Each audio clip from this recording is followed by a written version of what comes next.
Thousands of Britons head for a new life in Australia every year, but it is often not the one-way trip they anticipated.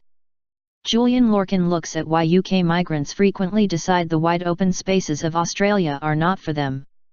The idea of a Sunday drive over the Sydney Harbour Bridge, past glorious harbour views to Bondi Beach, conjures up an idyllic lifestyle that looms large in the imagination of many British people. A total of 1.2 million UK citizens live in Australia, people like Joe Williams, who moved to Sydney from Sutton, near London.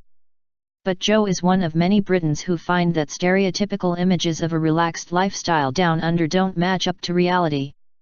For instance, she knows that a drive to Bondi Beach on the weekend means battling Sydney's horrendous traffic.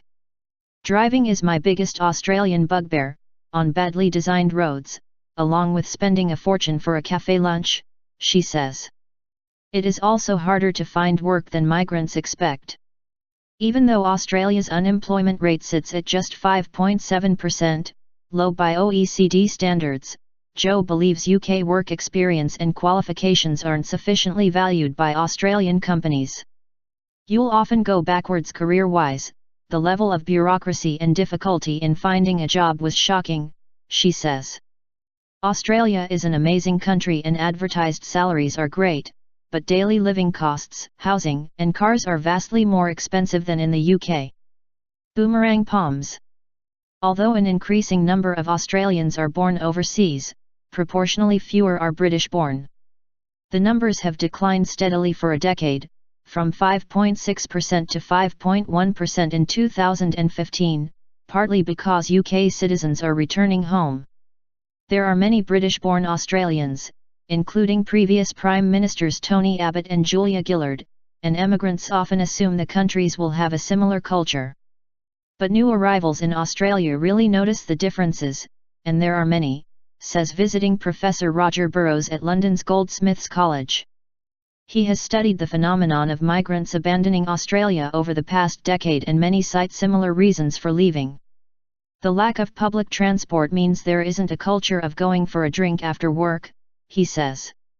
Commuters spend hours on the road and when you eventually get home you're in vast dormitory suburbs with poor quality housing, watching terrible Australian TV.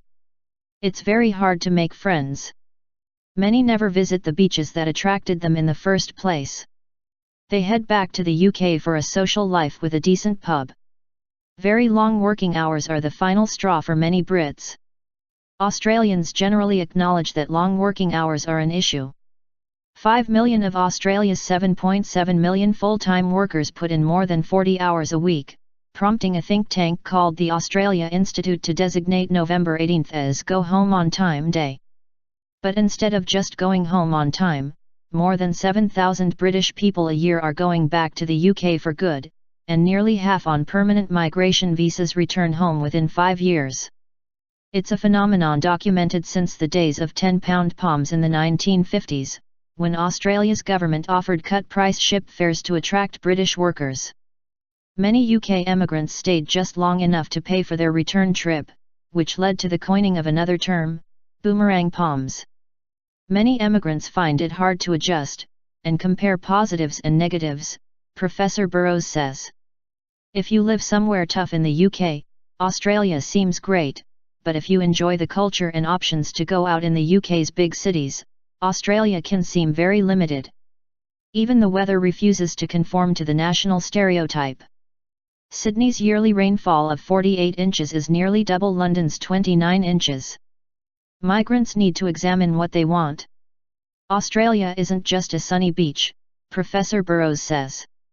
People expect their life to change after being brought up on a diet of neighbours and home and away, but that's not a working day reality.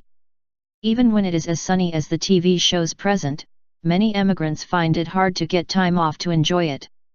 Workers typically only take half their annual leave.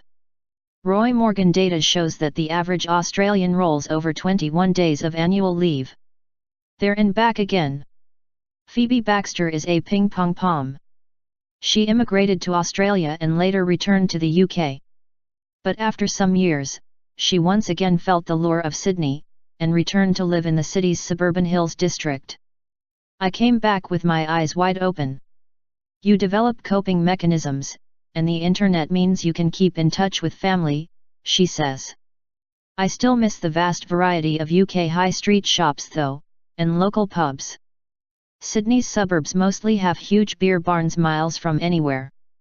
The complaints that originally drove Phoebe away from Australia are very similar to Joe's: work hours and transport.